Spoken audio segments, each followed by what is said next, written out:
नमस्कार। औरंगाबाद के नबीनगर की रहने वाली श्रेया कुमारी के मौत के बाद पूरे इलाके में कोहराम मचा हुआ है। लोग परेशान हैं।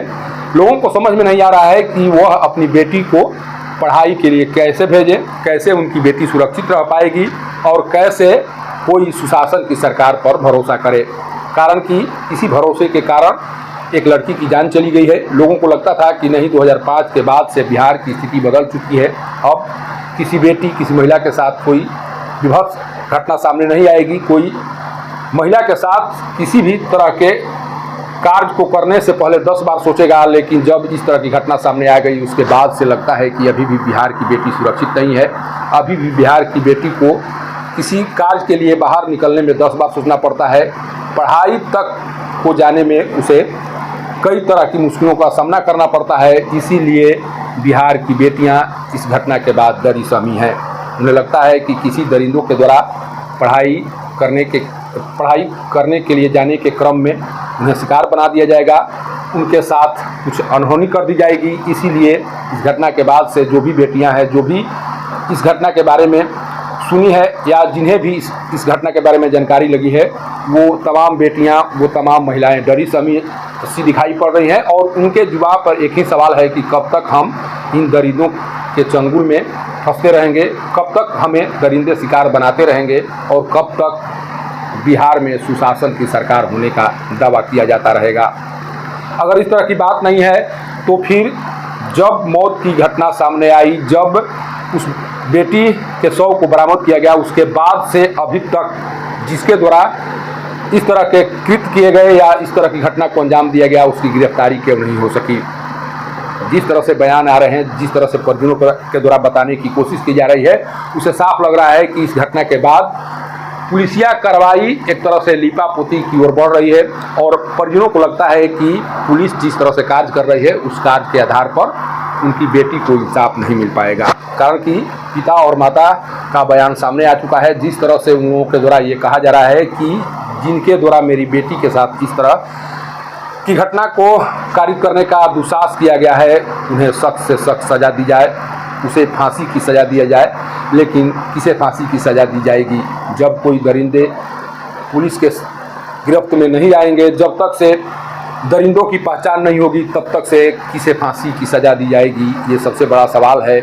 और ये सवाल के जवाब को लेकर लगता नहीं है कि सरकार गंभीर है। कारण कि अभी तक इस घटना के बाद वहाँ पर कोई वरीय अधिकारी की टीम नहीं पहुँची है, कोई नेता या मंत्री अभी तक नहीं पहुँचा है। कुछ सांसद और जो स्थानीय प्रतिनिधि हैं वहाँ पर जाकर समझने का तो प्रयास कर रहे हैं, लेकिन उनके जाने से इस घटना का उद्भेदन नहीं होगा, परिजनों को न्याय नहीं मिलेगा। आखिर बिहार के मुख्यमंत्री नीतीश कुमार कर क्या रहे हैं? उनके मंत्री क्या कर रहे हैं? क्या उनके पास इतना भी समय नहीं है कि श्रेया के घर में जाकर हाल चाल लिया जाए, घटना के बारे में जानकारी जुटाई जाए और पुलिस पर एक तरह से दबाव बनाया जाए, पुलिस को निर्देशित किया जाए कि इस घटना में शामिल जिन लोगों का नाम सामने आ रहा है उन पर तमाम कार्रवाई की जाए। लेकिन अभी तक इस तरह की कोई तस्वीर सामने नहीं आई है जिस तस्वीर के आधार पर ये कहा जा सके कि बेटी को इंसाफ दिलाने के लिए कोई सामने आ रहा है या श्रेया को इंसाफ दिलाने के लिए कोई सामने आ रहा है और श्रेया को जल्द इंसाफ मिल पाएगा। कुछ ही देर पहले काराकाट विधानसभा पूरी तरह से चर्चा में बना हुआ था। कारण कि वहाँ से पावर स्टार पवन सिंह चुनाव लड़ रहे थे और उनके चुनाव लड़ने के कारण पूरे भारतवर्ष में इस चुनाव की गूंज सुनाई पड़ रही थी। लेकिन जैसे ही चुनाव प्रक्रिया समाप्त हुई, उसके बाद से जो घटना सामने आई है, इस घटना ने भी पूरे काराकाट को चर्चा का विषय बना दिया है और अब सबकी निगाहें पावर स्टार पवन सिंह पर टिकी हुई हैं।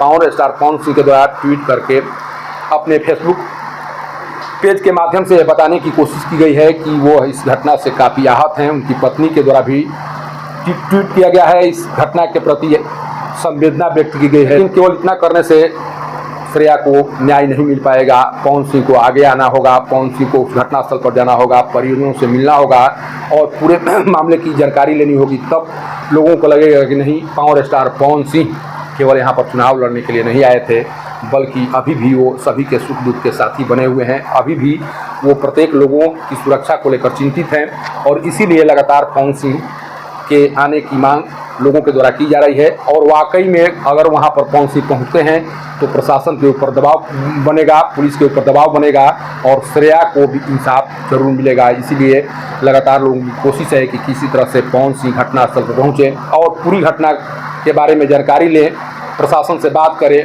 पुलिस से बात करें और यह जानने का प्रयास करें कि आखिर जो कार्रवाई है उस कार्रवाई में देरी क्यों हो रही है। लेकिन श्रेया की मौत ने यह साफ कर दिया है कि बिहार में अभी भी घर से बाहर निकलने वाली बेटियां सुरक्षित नहीं हैं, अभी भी उन्हें सुरक्षा की ज़रूरत है। अभी भी महिलाएं अपने आप को असुरक्षित महसूस कर रही हैं और इस असुरक्षा के भाव में कोई भी बेटी पढ़ नहीं सकती है, कोई भी महिला घर से निसंकोच बाहर नहीं निकल सकती है। और इन तमाम बातों पर सरकार को गंभीरता से विचार करना होगा। अगर सरकार के स्तर से गंभीरता से विचार नहीं होते हैं तो यही माना जाएगा कि नीतीश कुमार जिस महिला उत्थान की बात करते हैं, जिस महिला सशक्तिकरण की बात करते हैं, वो केवल दिखावा है और उस दिखावे के माध्यम से महिलाओं का किसी बच्ची का कल्याण होने वाला नहीं है। और तमाम वो दरिंदे जो किसी बेटी पर गलत निगाह लगाए बैठे हुए हैं या किसी लड़की को शिकार बनाने की मंशा रखते हैं, उनके मंसूबे लगातार बढ़ते जाएंगे और बिहार में एक अराजकता की स्थिति पैदा हो जाएगी, जिसके बाद से जो आरोप लालू प्रसाद यादव के कार्यकाल में लगाए जाते थे कुछ उसी तरह का आरोप अब नीतीश कुमार के सरकार के लिए भी लगाना शुरू कर दिया जाएगा।